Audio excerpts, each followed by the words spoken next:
Chapter के अंदर हम सबसे इम्पोर्टेंट एक देखते हैं कि फ्लूइड मोज़ेक मॉडल, इसे कहते हैं फ्लूइड मोज़ेक मॉडल। इसका मतलब क्या है इसको समझें। देखिए fluid mosaic model Singer and Nicolson नाम के साइंटिस्ट ने दिया था। सिंगर एंड निकोलसन, देखें ये सिंगर एंड निकोलसन ने एक्सप्लेन किया था कि कैसे सेल मेम्ब्रेन को क्रॉस करके कोई चीज सेल के अंदर आती है और बाहर जाती है। ठीक है, तो जैसे अगर हम देखते हैं ये सेल है, तो ये सेल मेम्ब्रेन है, तो सेल मेम्ब्रेन का ये जो सेक्शन है, सपोज ये सेक्शन हमने कट कर लिया, और जब इतने सेक्शन को हमने इलेक्ट्रॉन माइक्रोस्कोप में हमने इनलार्ज करके देखा, तो हमने देखा ये हमें ऐसा दिखाई दे रहा है।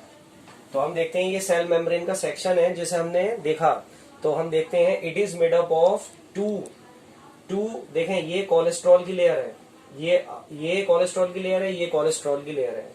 It is made up of cholesterol and lipid layer. हम देख रहे हैं ये लिपिड लेयर है, तो बाई लिपिड लेयर, और ये कोलेस्ट्रॉल की लेयर है। इसमें हम देख रहे हैं शुगर भी है और ये तुम्हारा प्रोटीन भी है। तो ये जो मेम्ब्रेन है, इस मेम्ब्रेन को क्रॉस करके कोई सी भी चीज सेल के अंदर इस तरीके से सेल के अंदर जाएगी या सेल के बाहर आएगी। ठीक है, तो अब हम इसी प्रोसेस को सिंगर एंड निकोलसन ने जो एक्सप्लेन किया था उसको हम देखते हैं कि उनके अकॉर्डिंग यहाँ पर दो तरीके का ट्रांसपोर्ट होता है। एक कहलाता है एक्टिव ट्रांसपोर्ट, एक कहलाता है पैसिव ट्रांसपोर्ट। तो पहले तो इस डायग्राम को क्लियरली देख लें आप लोग, ये डायग्राम क्लियरली देख लें, ऐसे बनेगा डायग्राम। ये शुगर आ गया, ये प्रोटीन आ गया, ये कोलेस्ट्रॉल की लेयर आ गई, और ये कोलेस्ट्रॉल की लेयर आ गई, ये बाई लिपिड लेयर आ गई, ये वाली लिपिड की लेयर है। ठीक है, बाई लिपिड लेयर है। तो जो सेल मेम्ब्रेन होती है वो कोलेस्ट्रॉल एंड लिपिड की लेयर की बनी होती है। तो ये डायग्राम बना लेंगे, नीचे लिख देंगे फ्लूइड मोज़ेक मॉडल। और किसने डिस्कवर किया था, ये किसने बताया था, singer and Nicolson.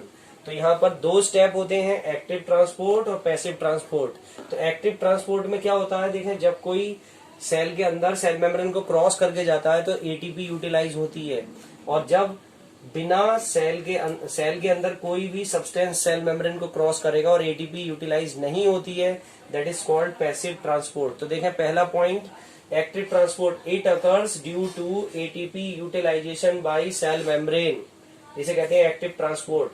Passive transport में देखें it occurs by without using ATP, so it is a frequent process, यानी इसमें एनर्जी खर्च नहीं होती, that is called passive transport. Okay, now second point देखें, it is a selective process in which few ions और molecules are transported across the membrane like as a sodium and potassium ion.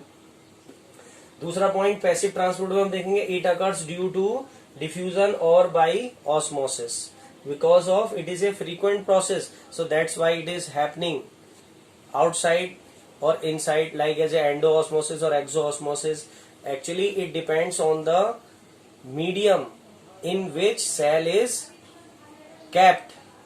Suppose cell is kept in hypotonic, then endoosmosis will be there. अगर hypotonic में है तो endoosmosis होता रहेगा, और अगर cell को हम हाइपरटोनिक मीडियम में रख दें, गाढ़े कॉन्सेंट्रेटेड शुगर सॉल्यूशन में रख दें, तो सेल के अंदर का जो साइटोप्लाज्म है वो बाहर आना शुरू हो जाएगा, दैट इज कॉल्ड एक्सोऑस्मोसिस।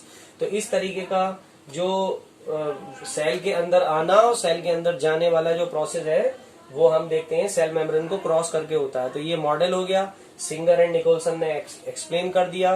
दो तरीके का ट्रांसपोर्ट है, एक्टिव और पैसिव ट्रांसपोर्ट। तो मैं समझता हूँ ये आप लोगों ने नोट कर लिया होगा।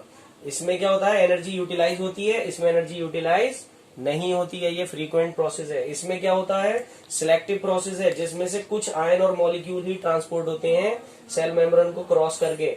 और यहाँ हम देख रहे हैं यहाँ क्या हो रहा है, यहाँ ये जो प्रोसेस है it occurs due to diffusion और ऑस्मोसिस। तो डिफ्यूजन एंड ऑस्मोसिस से होता रहता है। Okay, I think all of you are completing your work, and I have given all the concepts in my videos to all of you, and you draw the diagram. These are the simplest diagram. You can make these diagram and you can complete your work properly, and all the functions I discussed here. Okay, nicely meeting with you. Okay, so in next video we will do the further work.